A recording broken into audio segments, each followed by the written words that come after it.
బులెటిన్లో మనం breaking news చూస్తున్నాం. ప్రభుత్వ ఉద్యోగాల భర్తీపై చంద్రబాబు నాయుడు ఫోకస్ పెట్టారు. వీలైన ప్రభుత్వ ఉద్యోగాలను భర్తీ చేసేలా ప్రణాళికల్ని రచిస్తున్నారు. ప్రత్యేకించి విద్యాశాఖలో మరిన్ని పోస్టులను భర్తీ చేయాలని నిర్ణయం తీసుకున్నారు. ఇప్పటికే మెగా డిఎస్సిపై చంద్రబాబు తొలి సంతకం పెట్టారు. 16,347 టీచర్ పోస్టుల భర్తీకి నిర్ణయం తీసుకున్నారు.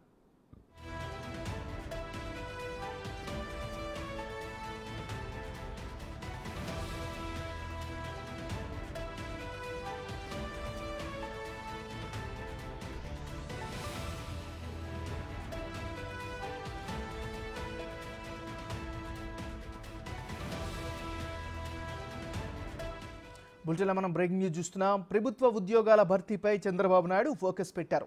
వీలైనన్ని ప్రభుత్వ ఉద్యోగాలను భర్తీ చేసేలా ప్రణాళికలు రచిస్తున్నారు. ఇక ఇదే అంశానికి సంబంధించి మరింత తాజా సమాచారాన్ని మరి రిపోర్టర్ శివ అందిస్తారు. శివ, చెప్పండి, చంద్రబాబు తాజా నిర్ణయాలకు సంబంధించినటువంటి అప్డేట్స్ ఏంటి?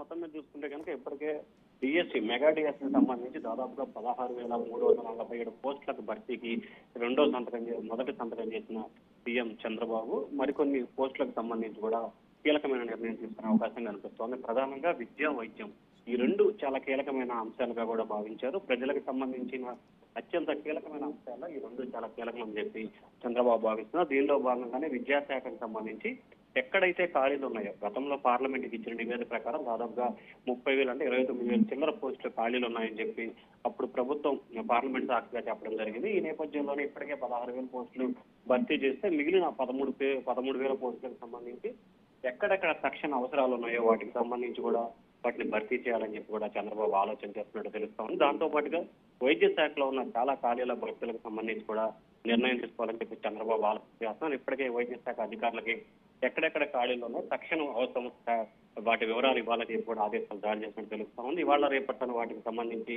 కొన్ని పోస్టులు భర్తీకి సంబంధించి నోటిఫికేషన్ కూడా విడుదలయ్యే అవకాశం కనిపిస్తోంది. నాగరాజు, అంటే శివ, ఒక విషయం చెప్పండి, అంటే ముందుగా ప్రకటించినవన్నీ కూడా ఇంత తొందరగా వడివడిగా చేయడాన్ని ఏ విధంగా అర్థం చేసుకోవాలి? చంద్రబాబు యాక్షన్ ప్లాన్ కి సంబంధించిన విశ్లేషణ ఏంటి?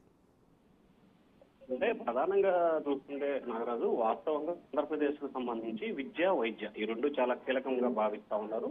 దాంతో పాటు ఏదైతే యాక్షన్ ప్లాన్ కి సంబంధించి గతం 2014 నుండి వరకు కూడా చంద్రబాబుకు సంబంధించిన హామీ ఇస్తే నెరవేరదు అనేది ఎక్కువగా ప్రతిపక్షాలు విస్తృతంగా ప్రచారం చేసిన పరిస్థితి ప్రామాణికంగా తీసుకున్న చంద్రబాబు తాను ఏదైతే హామీలు ఇచ్చానో ఆ హామీల కంటే ఎక్కువగానే చేసి చూపించాలనే దృఢ సంకల్పంతో చంద్రబాబు ఉన్నట్టు తెలుస్తా ఉంది. దానిలో భాగంగానే ఇప్పటి వరకు చెప్పిన డిఎస్సి కాకుండా మిగిలిన పోస్టుల భర్తీకి కూడా నిర్ణయం తీసుకున్నారు. ఒక విద్యా, వైద్యే కాదు అన్ని శాఖలకు సంబంధించిన ఖాళీలని భర్తీ చేసేందుకు కూడా కార్యాచరణ రూపొందిస్తున్నారు. ఎందుకంటే పరమైన అంశాలకు సంబంధించి వేగంగా ముందుకెళ్లాలంటే ఖచ్చితంగా ఖాళీలన్నీ కూడా భర్తీ చేసిన పరిస్థితి. గత 5 సంవత్సరాల కాలంగా అన్ని శాఖలను కూడా గత ప్రభుత్వం నిర్లక్ష్యం చేసిన పరిస్థితి కనిపించింది. కేవలం బటన్ నొక్కడానికి ఇచ్చిన ప్రాధాన్యత ఇంకా దేనికి కూడా ఇవ్వని పరిస్థితి కనిపించింది. సో ఈ నేపథ్యంలోనే ఇప్పుడు అటువంటి పరిస్థితులు కాకుండా ఒకవైపు సంక్షేమం, మరొక వైపు అభివృద్ధి, మరొక వైపు నిరుద్యోగ యువతకు సంబంధించి ఉపాధి కల్పించడం, ఈ 3 అంశాలని ప్రామాణికంగా తీసుకొని ముందుకు వెళ్లాలని చెప్పి చంద్రబాబు